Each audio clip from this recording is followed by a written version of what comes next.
Hi friends, welcome to my channel MK wood polishing. ఈరోజు work ఇదిగోండి, door papering గురించి చెప్తున్నాను.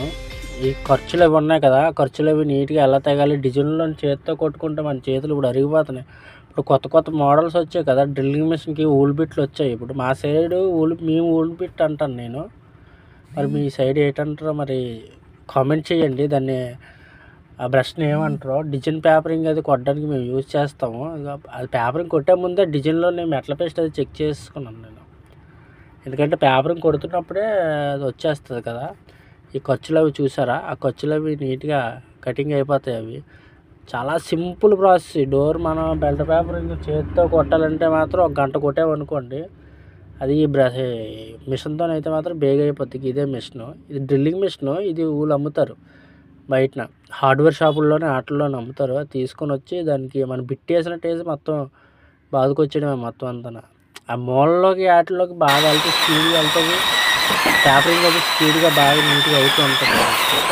అందుకనే మనకి నీట్గా పేపరింగ్ అది నీట్గా వస్తుంది, బాగుంటుంది. ఓకే ఫ్రెండ్స్, చూడండి, తెచ్చుకొని ఎంజాయ్ చేయండి ఈ వీడియో.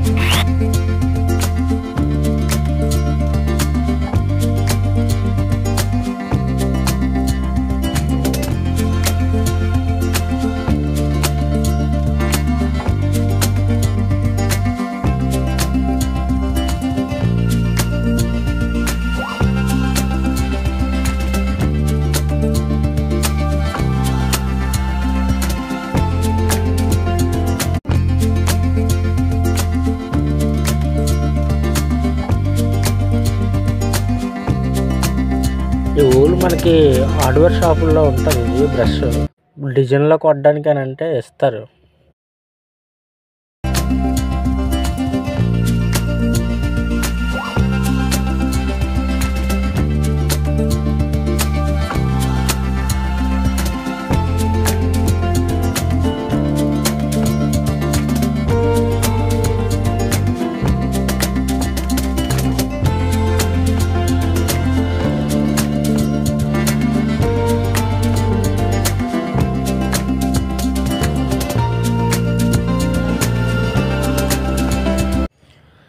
చూసారా, గమనించారా ఫ్రెండ్స్?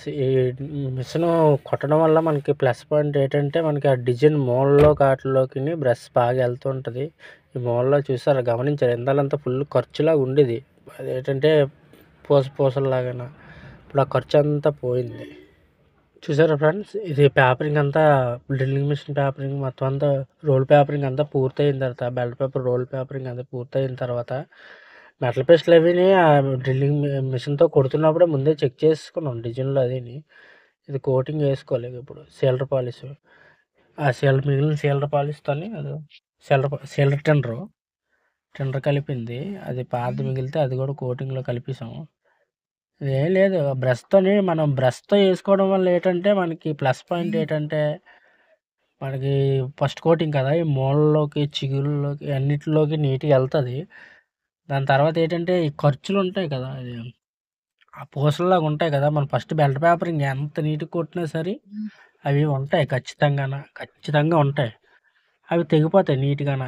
తర్వాత ఇవి ఆరిన తర్వాత 2-3 గంటలు, ఒక రోజు వదిలేస్తాం కదా. ఎలాగో కోటింగ్ వేసినట్టు పుట్టి పెట్టాం కదా, అవి ఉంటాయి కదా, అవి అలాగా ఆరిపోతాయి.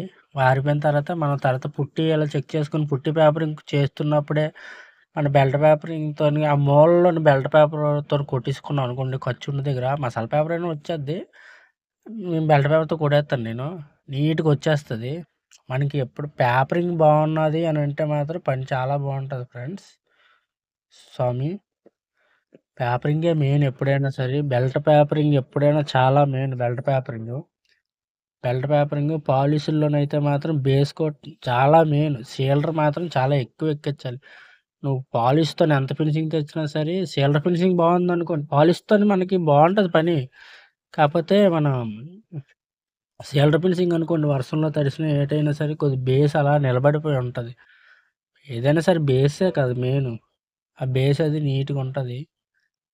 మీకు కానీ నేను చెప్పింది వర్క్ ప్రాసెస్ నచ్చితే కానీ లైక్ చేయండి ఫ్రెండ్స్. కామెంట్ చేయండి. మీకు ఏమైనా డౌట్లు ఏమైనా ఉంటే